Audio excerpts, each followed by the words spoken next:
이런 무식한 사람이 감히 중국이 경서의 도를 논한다는 것은 집안에 들어와 보지도 않고 문 밖에서 집안일을 논하려는 사람과 같아서 토론의 대상이 되지 못한다고 추방시켰습니다. 대접을 잘해갖고 로마에 가서 다시 중국어를 공부한 다음에 오라고 당부했던 것입니다.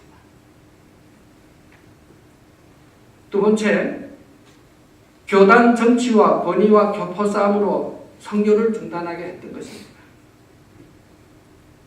그들은 기독교를 말살하는 전쟁에 가담했던 것입니다. 여기서 태평천국의 실패는 세상 사람들에게 기독교의 비선교적인 실태를 보여주었던 것입니다.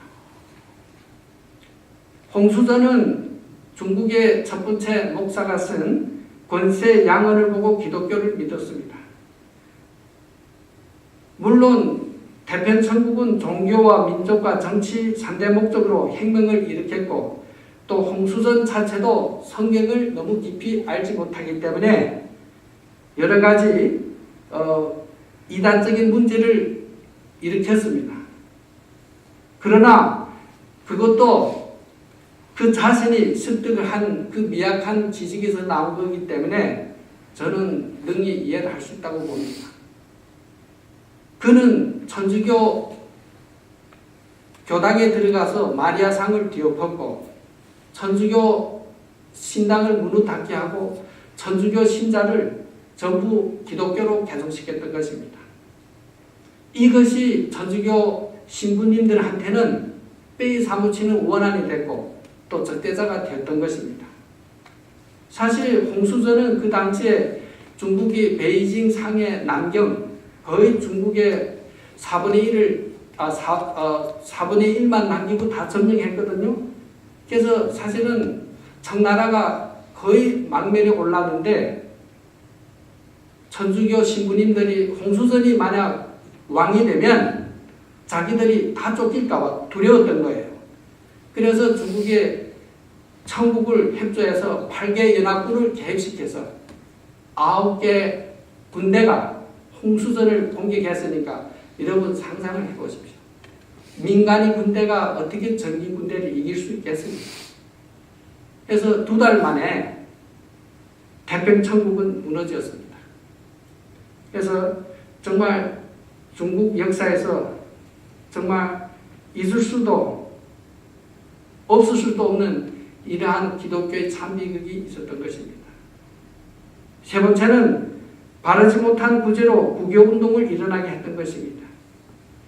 우후죽순마냥 일어나는 교환으로 1900년 대규모적인 국교운동이 이화단 운동이 일어났습니다. 원인은 조계지법으로 교회에 나오는 중국인들을 죄를 지어도 무죄로 석방했고 선교사들은 중국인들을 이용하여 평범한 중국인들을 구타했고 차별했고 또 청나라에서는 사실은 기독교에 가는 것도 반대를 했습니다. 매국 역적이라고 생각했거든요. 가정에서 부모들은 자녀들이 교회에 가는 것도 가법을 위반한다고 죽이기도 했습니다.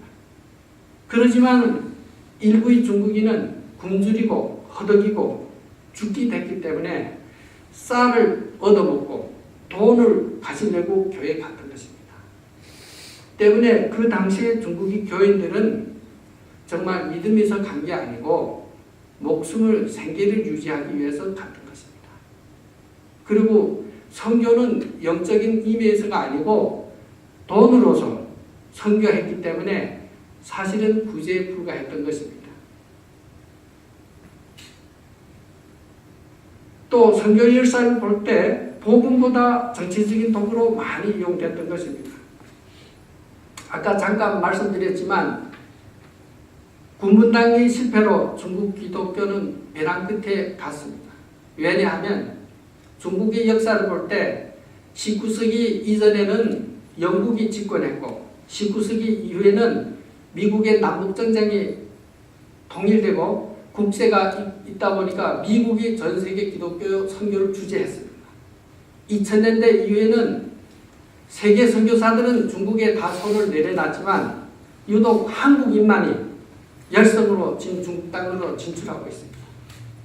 그런데 많은 문제가 나타나고 있습니다. 제가 잠깐 아래 설명드릴게요.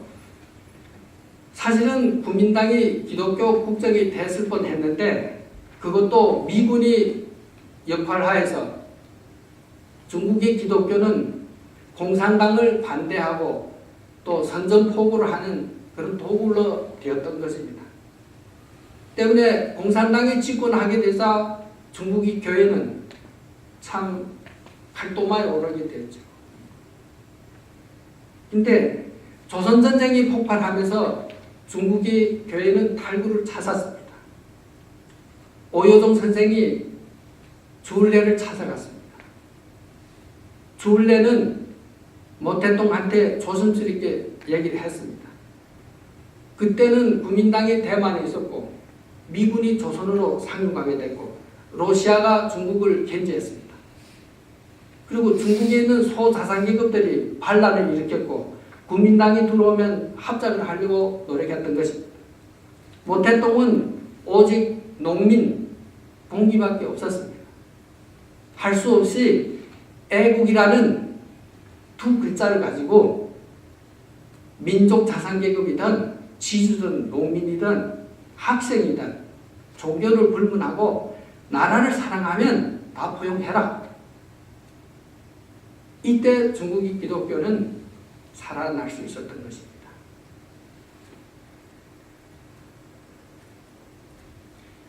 성공 사례를 볼 때 허든스 테일러의 선교가 정말 중국의 역사에서 새로운 한 페이지를 올렸고 세계 역사의 두 번째 붐을 일으켰던 것입니다. 그는 의사도 대학생도 목사도 아니었습니다. 선교사를 갔지만 중국 사람이 맨발을 쓰고 중국 사람이 말을 하고 대화를 한 데서 서양 선교사들부터 배출됐고 선교비 후원도 다 끊겼습니다.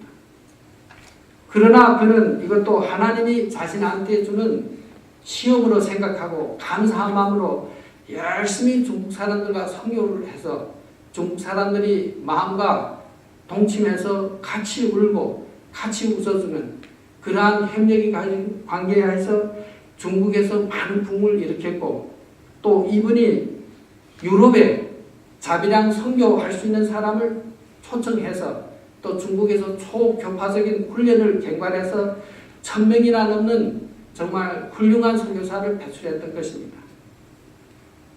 다음은 조선장로교회가 있는데 1912년 9월달에 조선장로총회가 설립되면서 중국에 파견을 했습니다.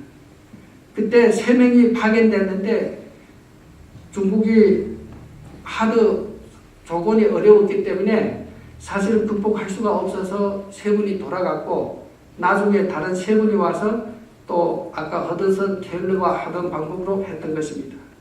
하여튼 현재 중국이 세계적 영향을 볼 때는 어떤 나라도 중국과 대치할 수 없습니다. 한 가지 실례를 들면 프랑스의 대통령이 달레라마를 만나보고 중국에서 경고를 했지만 듣지 않는다는 이유로 해서 중국과 프랑스의 체결한 경제계약을 다 폐지했습니다. 그리고 독일이나 한국이나 미국이나 일본도 사실은 중국에 대해서 아주 양보적이고 또 우호적인 관계를 나타나면서 조심히 국제적인 관계를 올라가고 있습니다. 하여튼 시간이 거의 되는 것 같은데 그리고 요거 잠깐만 말할게요. 현재 중국에서 선교 활동에서 나타날 수 있는 가장 중요한 문제는 기독교가 이북 난민 구출 작전에 가입한다는 것입니다. 제가 연변에 지금 목사님이 와서 잠깐 얘기를 들었는데 이북 난민 한 사람을 중국 기독교 신자가 집에다가 감춰두고 보양하면 500불을 준다는 것입니다. 한 달에. 중국의 기독교 신자들은 그 돈이 필요해갖고 조선 사람을 감춰뒀다가 때가 되면 뭐 멕시코나 아니면 태국이나 이동하겠죠. 근데 그 컴퓨터가 저장됐던 데이터가 경찰한테 들어가면서는 중국의 50개 교회가 문을 닫았고 800명이 체포돼갖고 감금됐고 많은 벌금을 냈습니다.